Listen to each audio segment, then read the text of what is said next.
Good afternoon. Welcome back to Apocalypse and Genesis. I had a dream this morning. I had taken a bus out to what felt like the middle of nowhere, someplace in the sticks of Spain, because we were speaking Spanish. I was talking to a couple of priests and a nun. We were in a church, supposedly 3,000 years old, so it was built on a pagan site. Beneath the sanctuary, there was an ancient stone monument to the god. My message to them was simple. You are about to meet the Son of God, and he is not what you've been expecting. Instead of a man with flowing locks and the sharp visage of Caesar Borgia, the Prince of Machiavelli and a model of Da Vinci, you will meet Nibiru Marduk, the son of Enki, as a sun brighter than the sun, coming at the right hand of the Father, who is the pillar god of Aquarius, and that you will see him wearing a shroud of many colors at the first of Aries. As you might expect, they refused to believe such a message, and I was soon asked to leave. As I walked out to find a bus or train, I remember having the feeling I've overstayed my welcome, overshot my expiration date. And the only reason I still breathe air is that I'm trying to warn you that we are on the brink of a new world. And your only reason to despair is that you are still mired down in the corruption and oppression of the old. You're letting the conspiracies of politicians and their parasite sponsors back you into a corner. The picture on the left was taken at Glastonbury Tour. They recently went through their May festivities, remembering mysteries of the universe as tales of a round table. I should probably confess, Arthur Arcturus was never my favorite. I was always partial to Merlin, the older Celtic version of a teacher of wisdom, the version of Thoth, Seth, Aaron, John the Baptist, or Saturn. The picture on the right is a petroglyph in Utah, just south of Highway 70, called the Head of Sinbad, which is a rather odd name for the pillar god at Aquarius. When the Aries dragon, your Lamb of God or Bull of Heaven, shows up every 6,500 years or so on the pillar. In the meantime, your world is about to become unhinged. We're quite accustomed to the usual yin and yang. The sun rises and falls every day. Ursa Minor takes a spin of the north, hiding the day and night. And if you think about it, it provides an idea of what is happening at the equator. And all that is about to change as the visitors, Nibiru, the dragon, and Planet X, their moons and space debris surround the sun and head in our direction. Do you ever read of The Cosmic Serpent by Cluba Napier? You might find it interesting. Otherwise, read about the Taurid Stream. The event happened near equinoctial or solstice events, arriving the cosmic cross on the quarter precession. And we are entering such a moment since late last year. Do you recognize the triangle at the ancient North American god's left eye? That's Aries. And the eagle on his long locks of Samson, another name for Shamash or Shamshu, can often be a headdress of eagle feathers. Would that stand for Nibiru coming into our neighborhood for 3.5 years before it heads back out to space? Look at the Pachamama in the middle. She has a phoenix on her head and a dark one emerging from her belly. At her feet is an etching. You can see one way as Pegasus, another as Leo, another as Aquila. At her back, apparently, is Orion etched with Aquila, which may point to this year's summer solstice. Our problem with the old symbols is that you can't really tell if they were made to reflect history or an upcoming problem. And look at the cornerstone rejected coming up over the head of Virgo, the daughter of Tinmoth, or is that Dionysos, bloody god of the grape harvest? We've talked around the subject for so long now, I feel like we've covered it. The way the Chinese drew it, there was a dragon in the north you can call Draco or Cetus. There was a phoenix in the west expected to bring salvation. There was a tiger or lion in the south the Canaanites called El. The Hindus remember as Narasimha. The Gnostics made a Leontocephalus, and some called the Lion of Judah.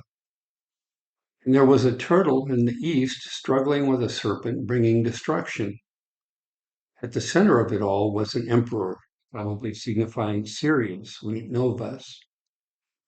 Around that star map, you can see that the wisdom was universal. It could be a horse of Pegasus for the Hindu, an owl for Aquarius in America, an eagle or hand of God with a stigmata for Orion, signifying the cross from Orion to Scorpio, a minotaur or claw, again for Orion, or a lion.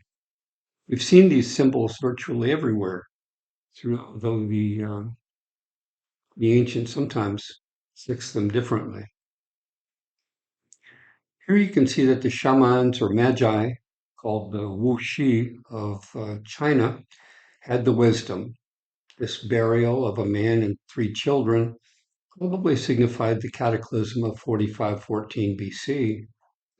The pillar of the first of Aries, where the Son of Man did a pirouette, is at Orion's feet.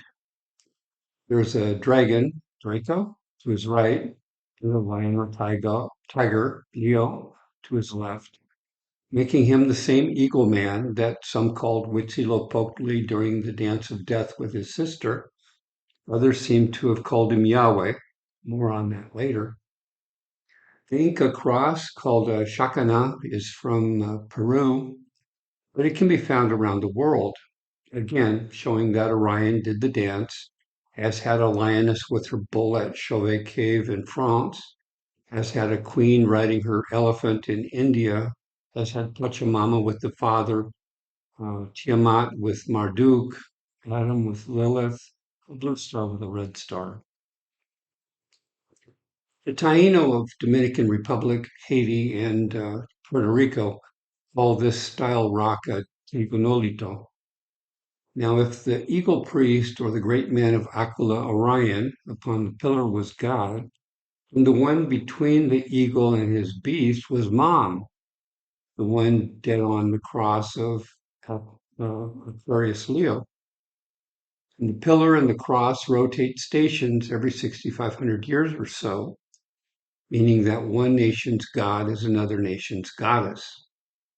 Top left may be the one that was called the mountain, and top right may be the one that was called the raven. Others might have them as an eagle and his serpent or beast. Here you have now how things probably looked the last time the sky blew up in a nova or ekpyrosis. Things would have roasted down here for about a year. It is interesting to note that last time God was a shepherd laid low when Sirius exploded. Then the wise renamed him Seth for a while until his bright successor Horus or Nibiru Marduk took over. It was a re-emergence of the sun. You can think of it as Enki and Nibiru taking turns at the lordship. It appears the Mithrans could remember the time before that. Venus was again escaping the beehive or manger just in time to be devoured by Leo in the presence of a witness.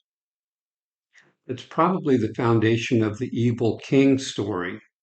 As soon as he departed the carpenter, his father, Sargon the Great, Moses, and Jesus, each had to flee an evil king at birth and were adopted from the water and raised as a son of the gentle god Enki. The ancient flood stories at the Milky Way, the celestial Jordan, became the rites of baptism. Note the hole in the hand of God. Christian Rome did not invent the explosion at Sirius. They remembered the death of the avatar. Here's the second version of that passage in Gilgamesh 12.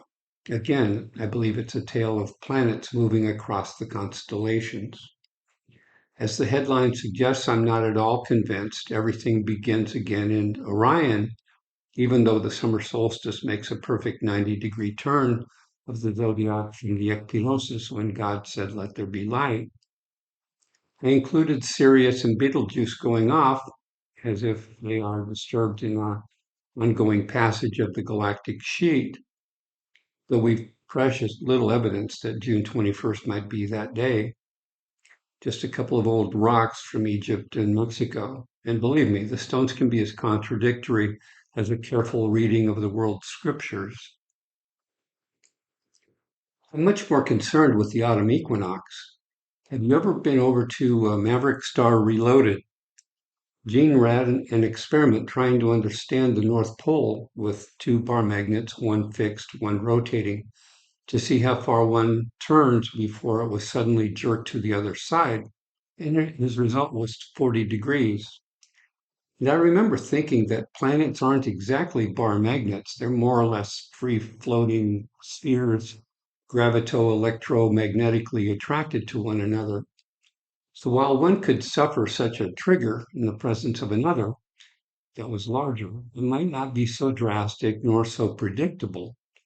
So I used a couple of spherical marbles to see what they did. And yes, it was about 40 degrees before they reversed seasons. And yes, the movement was both sudden and unpredictable. Of great concern then is that the North Pole has very nearly reached the mark of wisdom, which is the Wu of the fifth Ahau, pictured there on a Mississippian stone. I believe it's the day our pole star changes, either to Vega, as hinted by the effigy at Serpent Mound, Ohio, or perhaps from Ursa Minor to Reticulum on the other side of the zodiac. And we don't know exactly how long that change might last. Just to review, remember we blasted by the words of God, Yahweh the Elder and Yahweh the Younger, in 2010 and 2022.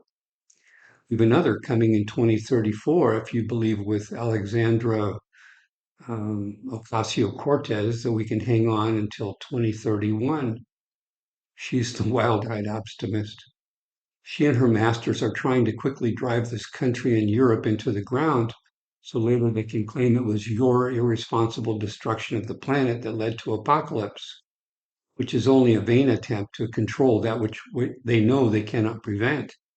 It's a dirty old trick of rabbis and priests. Like Cortez convincing Montezuma to surrender because he had learned of a legend of the jaguar priests. The Maya had written, and the face of the sun was bitten, and he darkened and put out his face, and there was great fear. He is burned, our God has died. He had used a recent eclipse as the boogeyman to retell a story of Orion from 5,000 years earlier. So when Cortez learned of the eclipse and the promise of a return of the Great White Father, it didn't take him long, for the megalomaniac to don the cloak of Antichrist. Anyway, the Father, and you can call him Saturn or Aquarius or Capricorn in this case, gave us his warning at the end of last year, suggesting we don't have long to wait for the 3.5 years of hell to break loose. On top, you have signs of the Wu Shi, the Magi of China who could remember when the hands of God reworked the creation upon the potter's wheel, like Kenef and Heka or Prometheus. On the lower left, you can see the Aztecs also remembered the time of Yaya when mom and dad danced for joy visiting with their son, the phoenix or dragon, reborn at the first of Aries. The rock at the lower right recalls when it happened 19,000 years ago, back when the Son of Man was a mastodon, an eagle or scorpion. You see, the panther changes his spots from time to time. Baal never owned his own house of the zodiac. Your God Yahweh is one, but his avatar scapegoat, wearing a crown of the same name, must change with the times. The tree of life fell at the hands of Orion Jesus, and it must fall again, I suspect, at the hands of a glorified Virgo or Aquarius. Some 12,000 years ago at Göbekli Tepe, they showed us an event where a solar flare erupted from the sun in Aquarius, throwing down Leo. I believe this time what happens will be just the opposite. What that will lead to immediately is a pole shift from north-south to east-west, and we really don't know exactly where on the equator it will fall, nor how long it will last. I believe that is what the grooved stone from the Ashmolean Museum is all about. The ancients knew this world was magnetically like a cube, and when Heron descends and the phoenix rises, our Earth has to roll the dice. Some years ago, Chan Thomas was trying to tell us that the new North Pole would be the Bay of Bengal, meaning that much of North America would soon drown.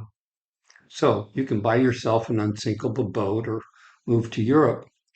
Personally, I'm not convinced the pole will keep heading in its current direction, but yes, it's getting awfully close to the mark if you look over at Maverick Star Reloaded's charts. So the goddess will be our Anzu bird, and if what she's holding in her hands are the orbits of Venus, then beware mid-August when Venus returns as morning star. Whereas America's Anasazi would worry about late November when Mars joins her as another morning star. But the owl must dance with the lion, and Orion will take a spin with Virgo, and you can rename your devil or your god if you must. The Carthaginians or Celtiberians reminded us of when Virgo spun in the presence of the heron and the phoenix. It Aries shot to the other side of the sky. Note the planets beneath the goddess. If those are visitors, they were called the Sabiti. They were part of the Nibiru system, and they were also called the Wise Ones or the fallen Apkallu demons. And if they are local, well, then it probably won't be until next spring when things line up at Cetus the dragon, the whale or boat of the sun. In the remote past, humanity has witnessed the earth turn over north to south as easily as rolling beneath the sun. Orion danced around the first of Aries at Pegasus or Virgo. Taurus danced with Leo, Sagittarius with Aries. I have a mask showing a simple north-south reversal. I have a stone showing at least 2 revolutions before things line up again. At Paracas, they showed us a roll of Virgo to Aries and then to Crux, or basically 1.5 turns, which is very like the torques that the Celts used to make. As I said, when you roll, 2 or more magnetic marbles near each other, it's not certain exactly what they're going to do, and it could totally be fatal. The promise, of course, is that life will be better on the other side, that you are about to graduate to a magnificent existence beyond the veil, that our ancestors await us there and will applaud our arrival. In other words, down here, don't try too hard to become rich and powerful. You're better off as a good person among the plebeians rather than a target of envy and hate, litigation, or paparazzi. Meanwhile, what is being prepared down here is more corruption and oppression of the old world by the robber barons. The same evil ones converting you to a digital currency know the grid must go down for years and are snatching up the land and gold. Both leading political parties are complicit in the theft. Foreign and domestic policies of the nations are conducted on the same principles you would expect if the world was managed by Satan and his secret societies. Oh, wait, but it is. Read Selwyn Stevens, Eustace Mullins, or Whitney Webb. So life in these end times is all about taking in a multitude of disguises. We'll bail out your bankrupt nation for more control of your policies and higher taxes on your populace. We'll grant you free weapon systems if you'll buy your spare parts and ammo from us. If you're a citizen, we might try to protect you for 40% of your gross income and will absolve you of your sins for another 10%. The plan is to kill your small business, make sure you're no landowner, control your travel, and lock up your weapons to leave you defenseless. We hire piranhas to oversee the masses, regardless of where you live. When I lived in Franco, Spain, we said there's the dictadura and the dicta suave. The totalitarians can put velvet over a steel gauntlet, but pain is pain. The income ratio of CEOs to employees when I was growing up was 20 to 1. Today it's 350 to 1. Both parties did that. If you're a senator or congressman, we'll let you do insider trading every morning and tell you how government contracts will go tomorrow by today's close of business. If you're the top dog, we'll let your family be unregistered foreign agents even if they work for our enemies. If you're the top paid government employee investing in diseases and vaccines, we'll pay you $500,000 on top of your million in royalties. Meanwhile, 7 or 8 million people perish for your contractors having contaminated the water of life. And there are 6 plagues to go before the devil's through. 4 Ezra 16, Baruch 2, 3 and 4, Revelation 15, 16, 18, and 21. So yeah, you're letting the conspiracies of priests, politicians, and corporate parasites back you into a corner. This world has never been more ripe for an avatar and his cataclysm to clean up the place. Shema bless you and keep you, now and forever. Take care.